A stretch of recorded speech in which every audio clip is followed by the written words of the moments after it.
mencapai ketentraman jiwa. Untuk mencapai ketentraman jiwa dalam sebuah pernikahan ada aturannya. Apa aturannya? Sama tadi Mercy. Kalau kau mau baik mobil Mercymu, bawa ke bengkel Mercy.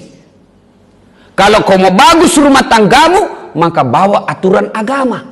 Jadi kalau selama ini sudah 30 tahun kita tidak pernah bahagia dalam rumah tangga, berarti salah bengkel ini. Barangkali mobilmu Toyota kau bawa pergi di Yamaha, atau bisa jadi kau bawa bengkel yang baru belajar, tidak jelas mereknya, tidak jelas mereknya. Toyota bukan, Mercy bukan, Yamaha bukan, orang baru belajar. Bones begitu itu oleh-olehnya. Maka kalau rumah tangga tujuannya adalah mencapai ketentraman jiwa. Untuk mencapai ketentraman jiwa, aturan dalam akad nikah itu harus ditahu. Apa aturannya? Agama. Itu dulu pengertian. Yang kedua, nah apa motivasinya yang menjadi niat untuk menikah? Nah, Nabi bersabda, ya, nikahilah seorang laki-laki atau seorang perempuan sebab 4 perkara. Ya, maka dia Nabi tak pubene makunrai nasabah 4 perkara. Yang pertama kata Nabi, 5 liha. Nikahi dia karena hartanya. Jadi Islam tidak melarang materialistik, tidak. Ya, yang Allah larang adalah menghalalkan segala cara untuk materi. Nah ini nih cewek-cewek, ada 2 laki-laki sukai. Satu bagus agamanya, yang satu juga bagus agamanya, tapi satu miskin, satu kaya. Mana dipilih? Mana yang dipilih? Yang bagus agamanya dan kaya. Boleh, Islam tidak melarang. Iana tu nasabari toriolota makadai komelo koma benena itai tako ya rongke monroi macekeng. Kode gaga monroi macekeng buat sampuk kutu. Artinya, nak kalau kau mau menikah, lihat kok ada yang kutempati nyangkut. Kalau tidak ada kutempati nyangkut, jatuh kok. Artinya apa? Boleh menikah mempertimbangkan harta.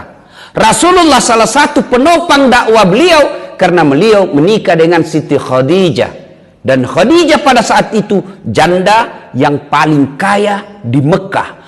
2/3 barang-barang mewah di Mekah waktu itu miliknya Khadijah. Jadi boleh orang menikahi seseorang karena melihat hartanya, tapi tidak boleh menjadi tujuan utama. Kenapa? Karena harta ada batasnya. Kaya bapaknya, tapi 14 bersaudara. Habis harta dibagi warisan. Jadi kau cowok yang masih jomblo-jomblo fisabilillah ini, cari kau perempuan ya yang bagus agamanya, hafal Quran, dan kaya. Boleh. Yang tidak boleh, mentang-mentang rumahnya bagus, mobilnya mewah, tabungannya banyak, beda agama. Ini boleh kaya meskipun beda agama. Ini yang salah. Kalau ada miskin tapi bagus agamanya, satu kaya tapi jelek agamanya, pilih mana? Pilih mana Pak? Bagus agamanya. Bagus agamanya meskipun miskin. Iya. Kalau saya Pak Yulidar, saya pilih bagus agamanya, kaya. Ini paling bagus ini. Ya.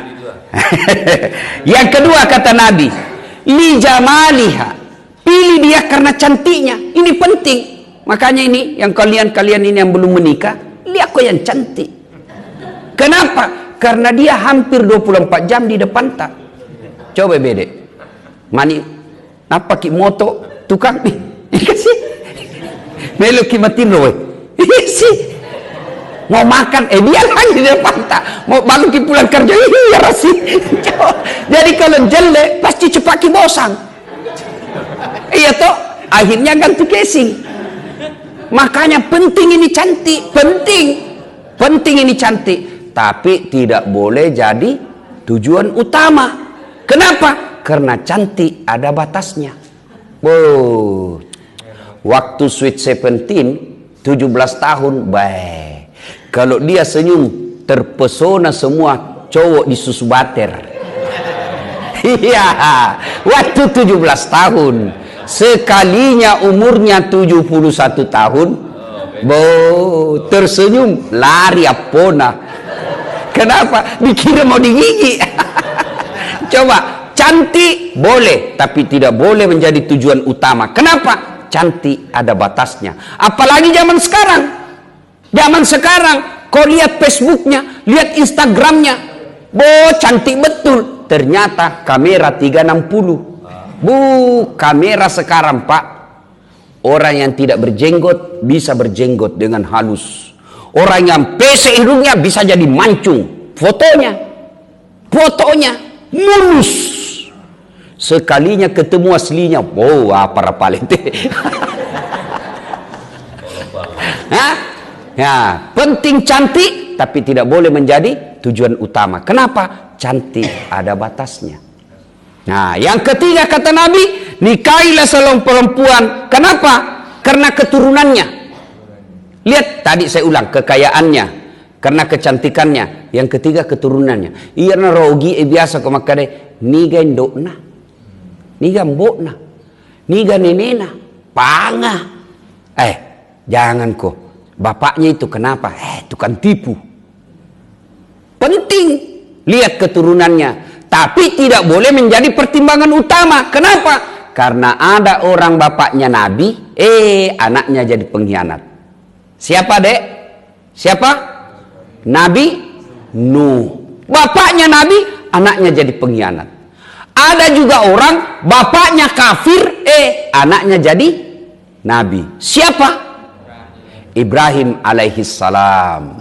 Nah, yang keempat kata Nabi, nikahilah dia karena lidiniha, karena melihat agamanya. Agama penting ini. Makutane mahasiswaku, Ustadz, kenapa agama nomor 4? Mestinya agama nomor 1. Kenapa? Karena kan ini agama, Ustadz. Betul, agama diurutkan pada keempat, angka keempat, tapi Nabi tidak titik di situ, koma. Nabi tegaskan, utamakan agamanya, karena dengan agama kau akan mendapat semuanya.